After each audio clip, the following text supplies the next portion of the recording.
तो hello everyone, स्वागत है आप सभी का हमारे अपने चैनल सी अन्नी में। तो दोस्तों, आज के इस वीडियो में हम पूरा कंपनीज एक्ट रिवाइज करने वाले हैं, वो भी फास्ट ट्रैक मैनर में। तो दोस्तों, इस वीडियो में आप अगर अंत तक बने रहिएगा तो आपको मैं पूरी कोशिश करूँगा कि जल्द से जल्द आपको पूरा चैप्टर का रिवीजन फास्ट ट्रैक मोड में आपको करा दूँ। तो देर न करते हुए वीडियो को स्टार्ट करते हैं। उससे पहले चैनल पर पहली बार आए हो तो चैनल को सब्सक्राइब ज़रूर करना, वीडियो को थम्स अप दबा के लाइक करना, और अगर आपके दोस्त सीए फाउंडेशन में है तो उनको शेयर ज़रूर करना। तो चलिए दोस्तों, वीडियो को स्टार्ट करते हैं। तो दोस्तों, सबसे पहले हम बात करेंगे मीनिंग ऑफ कंपनीज एक्ट। सबसे पहले मीनिंग ऑफ कंपनीज एक्ट में क्या होता है, यहाँ पे आप मीनिंग देख सकते हैं। Section 20 subsection 20 of companies act 2013। Company means a company incorporated under this act और एनी अदर प्रीवियस लॉ। मतलब कि वह कंपनी जो सेक्शन 2 सबसेक्शन 20 के तहत कोई कंपनी अगर रजिस्टर्ड हुई है या फिर पुराने कोई कंपनीज एक्ट के तहत रजिस्टर्ड हुई है, उसको कंपनीज मानेंगे कंपनीज एक्ट के तहत। फीचर्स ऑफ कंपनीज एक्ट यहाँ पे आप देख सकते हैं दोस्तों। जैसा कि आप देख सकते हैं, फीचर्स ऑफ कंपनीज एक्ट है जिसमें separate legal entity, perpetual succession, limited liability, artificial person. अब बात करते हैं दोस्तों इसके ट्रिक के बारे में। मैं आपको बताता हूँ कि आप इजीली कैसे याद रखेंगे। इसका ट्रिक है दोस्तों क्लैप्स। हम बजाते हैं ना ताली, मतलब claps. C is for common seal, L is for limited liability, A is for artificial person, P is for perpetual succession, S is for separate legal entity. देखिए दोस्तों, पांचों एलिमेंट्स जो भी फीचर्स का था वो आ चुका है। तो दोस्तों, देर न करते हुए अपने आगे टॉपिक पे चलते हैं। जैसा कि आप देख सकते हैं दोस्तों कि लिफ्टिंग ऑफ कॉर्पोरेट विल के बारे में अब हम पढ़ेंगे। उससे पहले दोस्तों मैं आपको कहना चाहूँगा कि अगर आपको वीडियो पसंद आ रहा है तो वीडियो को लाइक ज़रूर करना प्लीज़ यार, और दोस्तों को ज़रूर शेयर करना जो भी दिसंबर 2022 में एग्ज़ाम देने वाले हैं सी फाउंडेशन का। तो चलिए दोस्तों, सबसे पहले तो lifting of corporate will say पहले हम बात करते हैं कि कॉर्पोरेट विल थ्योरी क्या है। देखिए, कॉर्पोरेट विल थ्योरी का मतलब होता है कि कोई भी कंपनी जब रजिस्टर्ड होती है, इनकॉर्पोरेट होती है, तो वो लॉ के नज़र में वो एक अलग व्यक्ति होता है, मतलब सेपरेट एंटिटी होता है, एक अलग एक आर्टिफिशियल व्यक्ति होता है, ना कि नेचुरल पर्सन जैसे हम हैं, आप हैं, या फिर कोई भी। तो दोस्तों, वही कह रहा है कॉर्पोरेट विल कि कंपनी और उसके मेंबर्स, उसके एम्प्लॉयज़ अलग हैं कंपनी से। इसमें आप बहुत फेमस केस लॉ देख रहे हैं, Salomon versus Salomon company limited. दोस्तों, इस केस लॉ को आप ज़रूर पढ़िएगा, आपको बहुत कुछ सीखने को मिलेगा। तो देर न करते हुए अब हम बात करते हैं लिफ्टिंग ऑफ कॉर्पोरेट विल। सबसे पहले तो दोस्तों, lifting of corporate will exception है कॉर्पोरेट विल थ्योरी का। आप देखते हो लिफ्टिंग ऑफ कॉर्पोरेट विल है, यहाँ पे क्या होता है ना दोस्तों कि कंपनी और मेंबर्स का जो सेपरेट लीगल आइडेंटिटी है उसको डिसरिगार्ड किया जाता है। अलग जो सेपरेट लीगल आइडेंटिटी है उसको डिसरिगार्ड किया जाता है, और डिसरिगार्ड करने के बाद देखा जाता है कि कौन है जो एक्चुअली उस कंपनी का जो अफेयर्स है उसको कंट्रोल कर रही है, वो लायबल होगा कंपनी के लिए। तो किस किस केस में दोस्तों lifting of corporate veil apply होगा।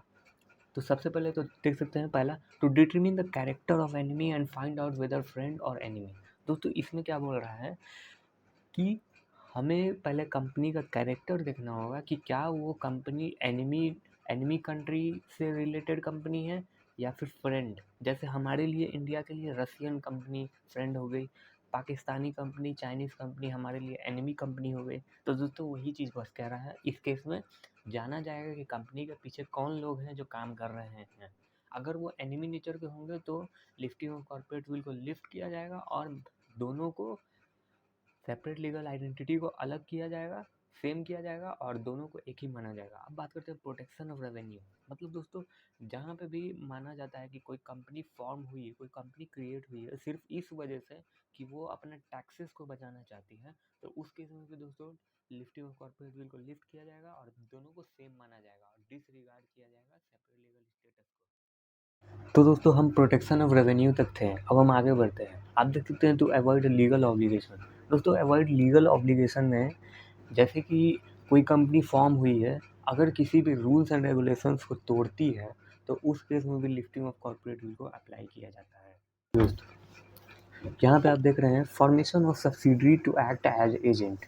इसमें क्या होता है दोस्तों, कोई कंपनी अगर आप फॉर्म कर रहे हैं as a subsidiary, as a agent किसी दूसरे के कंपनी के बिहाफ में अगर आप किसी तरह का कंपनी को फॉर्म करते हैं, उस केस में भी आपका लिफ्टिंग ऑफ कॉर्पोरेट विल को अप्लाई किया जा सकता है। अब आते हैं कंपनी फॉर्म फॉर फ्रॉड। वह कंपनी जो फॉर्म किया ही गया है फ्रॉड के पर्पज़ के लिए, तो दोस्तों उस केस में भी आपको लिफ्टिंग ऑफ कॉर्पोरेट विल को ज़रूर अप्लाई किया जाएगा और वहाँ पे आपको सेपरेट लीगल स्टेटस को डिसरिगार्ड किया जाएगा और दोनों को सेम माना जाएगा और जो पर्सन कंपनी को कंट्रोल कर रहा है वो लायबल होगा। अब देखिए क्लासेस ऑफ कंपनी में दोस्तों बहुत सारे कंपनीज डिवाइडेड हैं। रजिस्टर्ड कंपनी है, स्टैट्यूटरी कंपनी है, चार्टर्ड कंपनीज है। अब हम लोग रजिस्टर्ड कंपनीज के बारे में देख रहे हैं, तो आप देख सकते हैं company limited by shares, company limited by guarantee और अनलिमिटेड कंपनी है। इसके बारे में आगे पढ़ेंगे।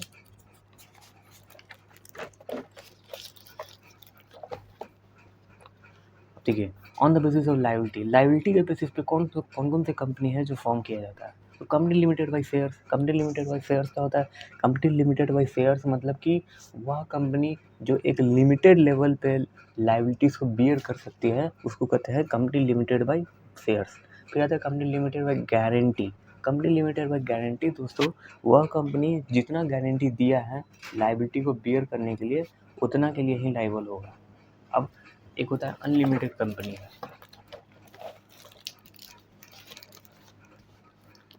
यहाँ पे दिख रहा होगा अनलिमिटेड कंपनी क्या होता है? वह कंपनी जिसके मेंबर का लायबिलिटी अनलिमिटेड होता है उसको कहते हैं अनलिमिटेड कंपनी। अब चलिए दोस्तों on the basis of members में हम आते हैं। तो यहाँ पे सबसे पहले तो ओपीसी के बारे में आप देख रहे हैं। सेक्शन 2 सेक्शन 62 में बताया गया है कि वह कंपनी जहाँ पे सिर्फ एक ही मेंबर्स कंपनी के अफेयर को कंडक्ट करती है और चलाती है कंपनी को, उसको कहते हैं 1% कंपनी। 1% कंपनी में दोस्तों नॉमिनेशन कंपलसरी है, क्योंकि अगर मेंबर्स का डेथ हुआ तो जो भी सक्सेसर है वो कंपनी को चलाएगा आगे और वो भी बाद में एक नॉमिनेशन अप्लाई करेगा। इसके बाद दोस्तों हम बात करते हैं फीचर्स ऑफ ओपीसी। आप देख सकते हैं ओपीसी में इतने सारे फीचर्स हैं। सबसे पहले तो एक पर्सन होना चाहिए as a member. Minimum paid of share capital का कोई लिमिटेशन नहीं है। ओपीसी प्राइवेट कंपनी के तौर पे ही फॉर्म किया जाता है। ओपीसी में नॉमिनेशन रिक्वायरमेंट है। फिर ओपीसी वही कर सकता है जो नेचुरल पर्सन है, रेसिडेंस ऑफ इंडिया है और stayed in India 120 days preceding 1 financial year. मतलब कि वह व्यक्ति जो पिछले 120 दिन में इंडिया में रहा है वो ओपीसी फॉर्म कर सकता है। नॉमिनेशन के लिए भी सेम रिक्वायरमेंट होता है कि वो भी 120 दिन के अंदर 1 फाइनेंशियल ईयर में जरूर रहे। तो दोस्तों अब आगे बढ़ते हैं।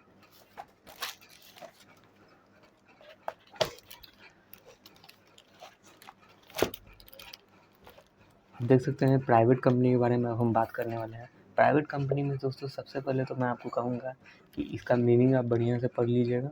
यहाँ पे प्राइवेट कंपनी के बारे में कुछ मीनिंग भी दिया हुआ है जब मैं आपको बता दे रहा हूँ। इसमें एक ट्रिक भी है।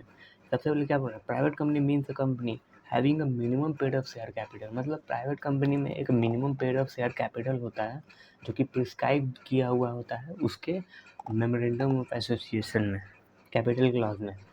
इसमें देखिए दोस्तों कुछ पॉइंट्स होता है, 3 पॉइंट्स है जो कि बहुत इंपॉर्टेंट है। LRP limit the number of member up to 200, मतलब 200 मेंबर्स होना चाहिए। R restrict to right to transfer the share, मतलब कि कंपनी के शेयर्स जो हैं वो ट्रांसफ़र किए जा सकते हैं कुछ रिस्ट्रिक्शन के बेसिस पे, फॉर फ्रीली ट्रांसफ़र नहीं है। फिर आते हैं P प्रोहिबिशन, मतलब कि पब्लिकली आप कंपनी के शेयर्स को ऑफर नहीं कर सकते हैं, उसी को बोलते हैं prohibition invitation to public to subscribe securities. Okay, अब चलिए अब आते हैं हम लोग स्मॉल कंपनी में। Small company section 2 subsection 85। इसमें दोस्तों सबसे पहले तो आप स्मॉल कंपनी के बारे में समझिए। Small company means a company which a company, सबसे पहले तो पब्लिक कंपनी नहीं है, उसका paid of share capital 50 lakh से ऊपर नहीं होना चाहिए, उसका टर्नओवर 2 करोड़ से ऊपर नहीं होना चाहिए दोस्तों, तब मानेंगे वो स्मॉल कंपनी है। और एक होल्डिंग कंपनी और एक कंपनी जो सेक्शन 8 में रजिस्टर्ड है या फिर एक बॉडी कॉर्पोरेट जो नहीं माना जाएगा स्मॉल कंपनी है। अब बात करते हैं दोस्तों पब्लिक कंपनी। पब्लिक कंपनी क्या होता है? पब्लिक कंपनी मीन्स वो कंपनी जो कि गवर्नमेंट कंपनी होती है एक तरह से, जहाँ पे हर कोई मेंबर बन सकता है। यहाँ पे देखिए कुछ फीचर्स है। सबसे पहले तो ये एक प्राइवेट कंपनी नहीं है, इसका शेयर्स फ्रीली ट्रांसफर होता है, इसमें कोई minimum requirement paid up share capital का रिक्वायरमेंट नहीं है। उसके बाद नंबर ऑफ मेंबर्स 7 होने चाहिए, इसमें नंबर ऑफ डायरेक्टर दोस्तों 3 होना चाहिए। बातें हैं होल्डिंग और सब्सिडरी कंपनी, मोस्ट इंपॉर्टेंट है।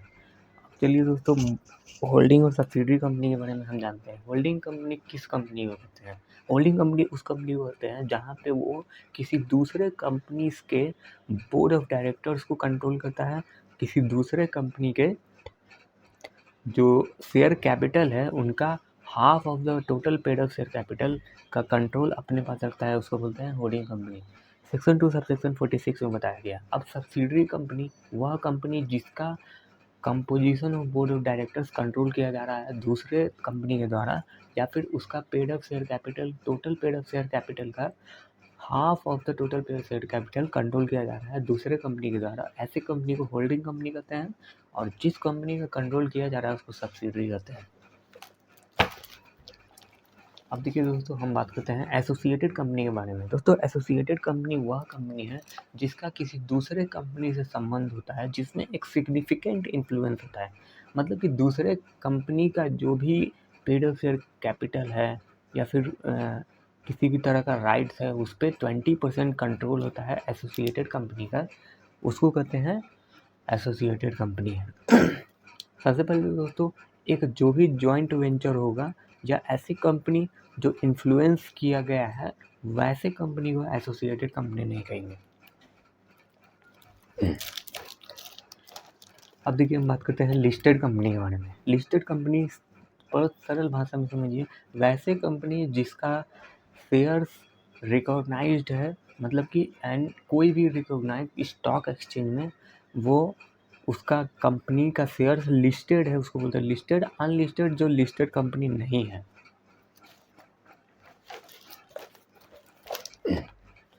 अब देखिए दोस्तों, गवर्नमेंट कंपनी वह कंपनी जिसका 51% paid up share capital control किया जाता है सीजी के द्वारा, सेंट्रल गवर्नमेंट या स्टेट गवर्नमेंट या पार्टली बाय सेंट्रल और स्टेट गवर्नमेंट। फॉरेन कंपनी वैसे कंपनी जिसका प्लेस ऑफ बिजनेस है इंडिया में, लेकिन वो लॉफुली कंट्रोल होता है आउट ऑफ द इंडिया, उसको कहते हैं फॉरेन कंपनी। अब देखिए सेक्शन 8 पे हम बात करते हैं। सबसे पहले तो सेक्शन 8 होता क्या है दोस्तों, आप समझिए। वैसे संस्था या वैसे कंपनी जो आम जनमानस के लिए काम करना चाहते हैं, आम लोग के भलाई के लिए कुछ करना चाहते हैं, और उसके लिए अगर वो किसी भी तरह का कंपनी को फॉर्म करते हैं, उसको बोलते हैं सेक्शन 8 कंपनी। अब इसमें क्या बोल रहा है? वैसे कंपनी जो प्रमोट करती है एजुकेशन को, हेल्थ को, स्पोर्ट्स को, science, commerce etcetera etcetera etcetera, इन सभी चीज़ को प्रमोट करती है, जिनका मोटिव ही होता है कि वो प्रमोट करें इन चीज़ों को, उसको कहते हैं सेक्शन 8 कंपनी। इसमें दो रिस्ट्रिक्शन है। सबसे पहले तो मेंबर्स में इसका जितना भी प्रॉफिट है वो डिस्ट्रीब्यूट नहीं होगा, इसका जितना भी प्रॉफिट है वो डिस्ट्रीब्यूट होता है इसके ऑब्जेक्टिव में। अब देखिए दोस्तों, सेंट्रल गवर्नमेंट कब इशू करती है लाइसेंस? अगर ये 2 पॉइंट फॉलो किए और अगर सेंट्रल गवर्नमेंट सेटिस्फाई होती है कि हाँ ये दोनों फॉलो हो रहा है, तब अप्लाई किया जा सकता है। अब देखिए, यहाँ पर रेवोकेशन भी होता है दोस्तों। रेवोकेशन में कुछ पॉइंट है इंपॉर्टेंट, जहाँ पे आपको मार्क मैं करवाना चाहूँगा। यहाँ पे आप देख सकते हैं सेंट्रल गवर्नमेंट रेवोकेशन के लिए अप्लाई कर सकती है कब? जब माना जाएगा कि जिस पर्पज़ के लिए सेक्शन 8 का रजिस्ट्रेशन मिला था वो फुलफिल नहीं हो रहा है, या फिर कंपनी फ्रॉडुलेंट एक्ट कर रही है, या फिर सेक्शन 8 का उल्लंघन किया जा रहा है, या फिर जिस पर्पज़ के लिए फॉर्म किया गया था वो पर्पज़ फॉलो नहीं हो रहा है। तो इस 4 केस में दोस्तों सेंट्रल गवर्नमेंट ऑर्डर दे सकती है लाइसेंस को रिवोक करने का। और साथ ही साथ दोस्तों, अगर माना जाएगा कि कंपनी पब्लिक के इंटरेस्ट में वाउंड अप कर देना चाहिए, मतलब कंपनी को बंद कर देना चाहिए, तो उस केस में सेंट्रल गवर्नमेंट ऑर्डर भी दे सकती है कि कंपनी को बंद किया जाए और इसके जितने भी एसेट्स हैं, लायबिलिटीज़ हैं, वो ट्रांसफ़र किया जाएगा सिमिलर नेचर के सेक्शन 8 कंपनी को, जो कि सिमिलर नेचर को प्रमोट करते हैं। यहाँ पे दोस्तों कुछ पेनल्टी भी आता है। पेनल्टी, मान लीजिए कुछ फ्रॉड कर रही है कंपनी, और उस केस में डायरेक्टर्स भी लायबल हैं, कंपनी भी अनलॉफुल तरीके से चल रहा है, उस केस में कंपनी को दोस्तों 10 लाख तक का लग सकता है मिनिमम पेनल्टी, और 1 करोड़ तक जा सकता है। और डायरेक्टर भी दोस्तों ऑफिशियली लायबल होते हैं करीब 50,000 तक से 25 लाख तक के लिए। तो दोस्तों ऐसा कुछ इम्पोर्टेंट अंदर का पॉइंट है जिसको आपको पढ़ना पड़ेगा। अब हम लोग आगे का बात करते हैं।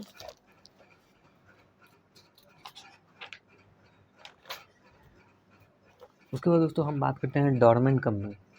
सरल भाषा में समझिए, डोरमेंट कंपनी होता क्या है।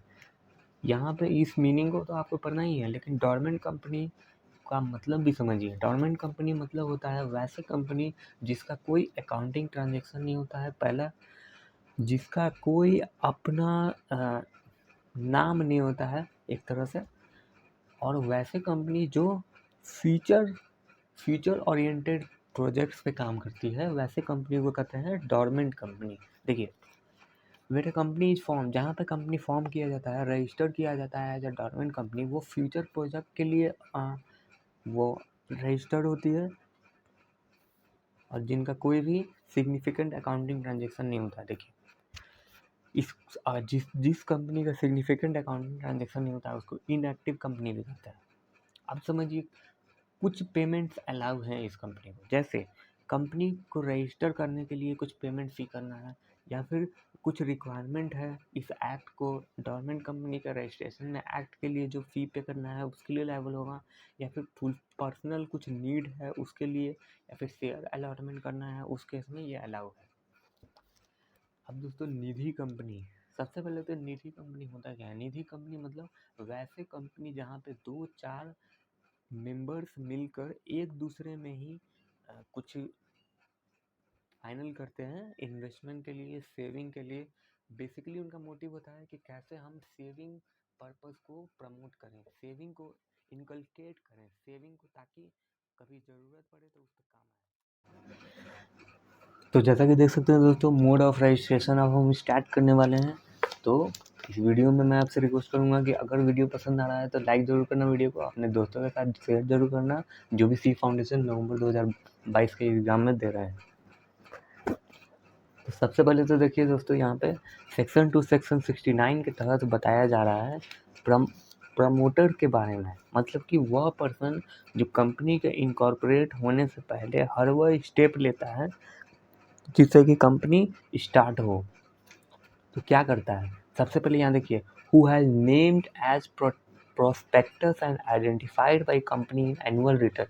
इसका मतलब क्या हुआ, इसका मतलब हुआ कि दोस्तों वह व्यक्ति जिसका नाम कंपनी के प्रोस्पेक्टस में लिखा हुआ है, या फिर वो कंपनी से आइडेंटिफाई किया हुआ है एनुअल रिटर्न में कि वह प्रमोटर है, और जिसके पास कंट्रोल होता है कंपनी के अफेयर्स का, ताकि वो बिजनेस कमेंस हो सके।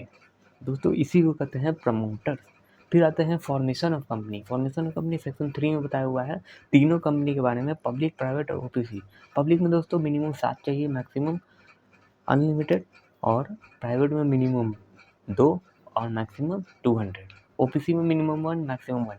अब देखिए दोस्तों, सेक्शन 7 में बताया गया है कुछ जो भी रिक्वायरमेंट्स है। सेक्शन 7 में बताया जा रहा है सारे लीगल डॉक्यूमेंट्स जिसमें आप क्या क्या फाइल करेंगे रजिस्ट्रार ऑफ कंपनीज को, आरओसी। तो देखिए सबसे पहले तो क्या है, यहाँ पे देखिए filing of document and information with registrar. मतलब कि जितने भी रिक्वायरमेंट्स है डॉक्यूमेंट्स के, इंफॉर्मेशन के, उसको रजिस्ट्रार को देना होगा। और यहाँ पे देखिए, यहाँ पे जो पर्सन रजिस्टर करवा रहा है उसका डिक्लेरेशन लगेगा। फिर जहाँ पे सब्सक्राइबर्स हैं, जितने भी मेमोरेंडम में जिनका नाम है, सब्सक्राइबर मतलब शेयर होल्डर, सभी मेंबर्स का नाम जितना भी दिया हुआ है सभी का डिक्लेरेशन चाहिए। फिर address of correspondence, address of correspondence मतलब प्लेस ऑफ बिजनेस कहाँ है, मेंबर्स का एड्रेस क्या है, डायरेक्टर्स का डिटेल्स, सब्सक्राइबर्स का डिटेल्स, सब कुछ यहाँ पे देना पड़ता है। और यहाँ पे देख सकते हैं कि इसके बाद ROC सिन अलॉट करती है, कॉर्पोरेट आइडेंटिफिकेशन नंबर। उसके बाद दोस्तों कंपनी रजिस्टर्ड हो जाता है। अब देखिए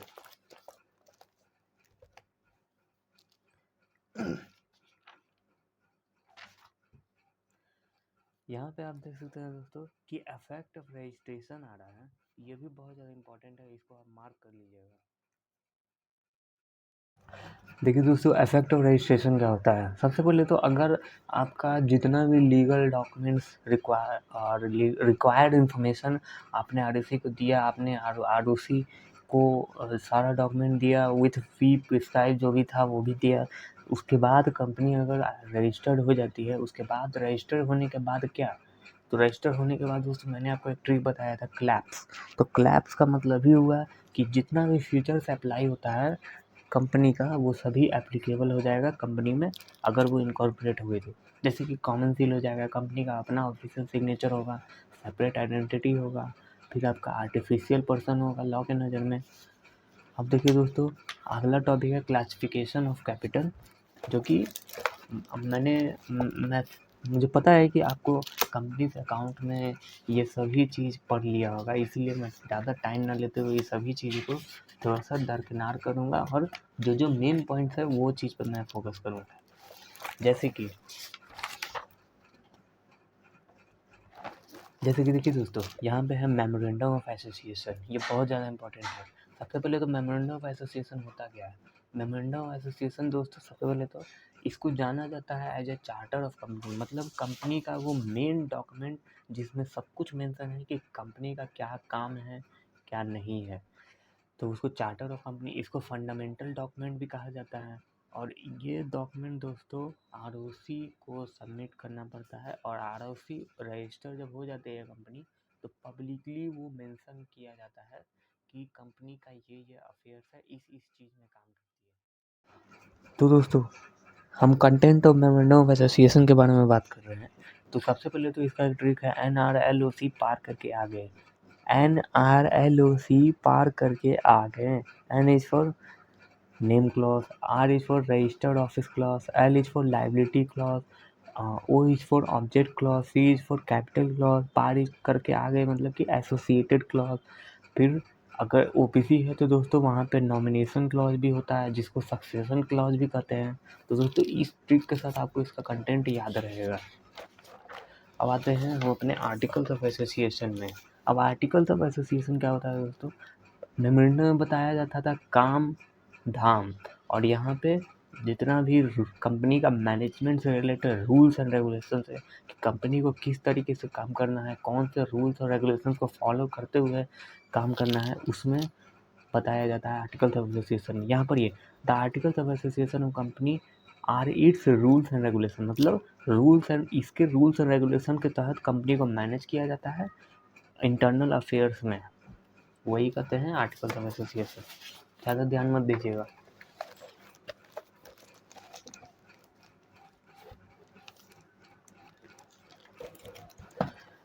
अब देखिए दोस्तों, हम अपने लास्ट टॉपिक पे लगभग आ चुके हैं, डॉक्ट्रिन ऑफ इंड्यूड मैनेजमेंट। सबसे पहले तो इससे पहले मैं आपसे बात करूंगा डॉक्ट्रिन ऑफ कंस्ट्रक्टिव नोटिस। ध्यान से पढ़िए क्या है। Section 399 of the Companies Act 2013 provide that any person can inspect by electronic means any document kept with registrar and make a record of same and get copy of extract and any document including certification of incorporation of company and payment of prescribed fee। इसका मतलब क्या होता है दोस्तों, इसका मतलब होता है कि जब कंपनी इनकॉर्पोरेट होती है और उसके मेमोरेंडम और आर्टिकल्स ऑफ एसोसिएशन के तहत जो आउटसाइडर होते हैं उनको पहले पता होना चाहिए कि कंपनी किस चीज़ में डील करती है, किस चीज़ में नहीं डील करती है। अब मान लीजिए यहाँ देखिए, the memorandum of association articles of association of company when registered it become public. Public document, यहाँ देखो पब्लिक डॉक्यूमेंट क्या हुआ, जब कंपनी इनकॉर्पोरेट हो जाती है तो कंपनी का मेमोरेंडम ऑफ एसोसिएशन और आर्टिकल्स ऑफ एसोसिएशन, ये दोनों डॉक्यूमेंट होता है वो पब्लिकली उसको पब्लिक किया जाता है, ताकि जो भी कंपनी से डीलिंग करे उस आउटसाइडर पर्सन को पता होना चाहिए कि कंपनी किस चीज़ में काम करती है, किस में नहीं करती है। अगर उसने बिना पढ़े कंपनी के साथ डील कर दिया तो कंपनी लायबल नहीं होगी। इसी चीज़ को बोलते हैं डॉक्ट्रिन ऑफ कंस्ट्रक्टिव नोटिस। अब दोस्तों हम बात करते हैं डॉक्ट्रिन ऑफ इंड्यूर मैनेजमेंट के बारे में। तो डॉक्ट्रिन ऑफ इंड्यूर मैनेजमेंट क्या होता है, सबसे पहले तो ये कंस्ट्रक्टिव नोटिस का एक्सेप्शन हो गया, पहला चीज़। दूसरा, डॉक्ट्रिन ऑफ इंड्यूर मैनेजमेंट आउटसाइडर को सपोर्ट करता है, मतलब आउटसाइडर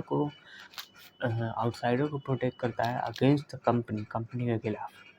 इनसाइडर में बताया जाता है, डॉक्ट्रिन ऑफ इंड्यूर मैनेजमेंट में बताया जाता है कि कंपनी के जो भी इंटरनल अफेयर्स हैं या फिर कंपनी के अंदर जितने भी इंटरनल इरेगुलरिटी है, इरेगुलरिटी इन द सेंस कि कुछ भी अगर इंटरनल मैनेजमेंट में कुछ गड़बड़ होता है तो उसके लिए आउटसाइडर लायबल नहीं होगा। उसी को कहते हैं दोस्तों इंड्यूर मैनेजमेंट। अब इसका भी एक्सेप्शन है कुछ केस इंड्यूर मैनेजमेंट का, जहाँ पे कंपनी लायबल नहीं होगा। तो जैसे देखिए, एक्चुअल और कंस्ट्रक्टिव नॉलेज ऑफ इरेगुलरिटी, मतलब कि आप एक आउटसाइडर हैं, आप कंपनी के साथ डील करती हैं बिना कुछ जाने हुए कि कंपनी किस चीज़ में डील करती है या नहीं करती है। अगर इस तरीके से आप डील करते हैं तो दोस्तों यहाँ पे आपका गलती होगा कि आपने कंपनी के प्रोस्पेक्टस को, कंपनी के मेमोरेंडम और आर्टिकल्स ऑफ एसोसिएशन को नहीं पढ़ा। तो इस केस में आपको ये इंड्यूर मैनेजमेंट का जो भी एप्लीकेबिलिटी है वो नहीं काम आएगा, वो नहीं एप्लीकेबल होगा। यहाँ पे कंपनी को सपोर्ट किया जाएगा। फिर आता है सस्पिशन ऑफ इरेगुलरिटी, मतलब कि आपको पता है कि गलत है ये चीज़, कोई किसी चीज़ का भी आप डीलिंग कर रहे हैं कंपनी के साथ और वो चीज़ आपको पता है कि गलत है, नहीं होना चाहिए, तो उस केस में भी दोस्तों आपका ये जो राइट है इंड्यूर मैनेजमेंट का, ये इसको हटा दिया जाएगा, ये एप्लीकेबल नहीं होगा। फिर आता है लास्ट में फर्जरी। यहाँ पे आप देख रहे हैं फर्जरी मतलब ही हुआ कि आप किसी कंपनी के साथ फ्रॉड करने का डील कर रहे हैं, कुछ फ्रॉड करने का डील कर रहे हैं। उस केस में दोस्तों आपको सपोर्ट नहीं किया जाएगा, कंपनी को सपोर्ट किया जाएगा। तो इसलिए दोस्तों आपको इस चैप्टर में इंड्यूर मैनेजमेंट और कंस्ट्रक्टिव नोटिस जरूर पढ़ना चाहिए। तो दोस्तों वीडियो कैसा लगा फाइनली आप बताइए। आशा करता हूँ कि कम से कम समय में मैं आपको मैक्सिमम चीज़ बता पाया, जिससे कि आपका कंप्लीट एक्ट जरूर रिवाइज हो गया होगा ऑलमोस्ट। तो दोस्तों वीडियो कैसा लगा कमेंट सेक्शन में नीचे ज़रूर बताओ, और वीडियो को थम्स अप दबा के लाइक करना, और चैनल को अभी तक सब्सक्राइब नहीं किए तो सब्सक्राइब करो यार, अब कब करोगे। तो चलिए वीडियो को समाप्त करते हैं। जय हिंद।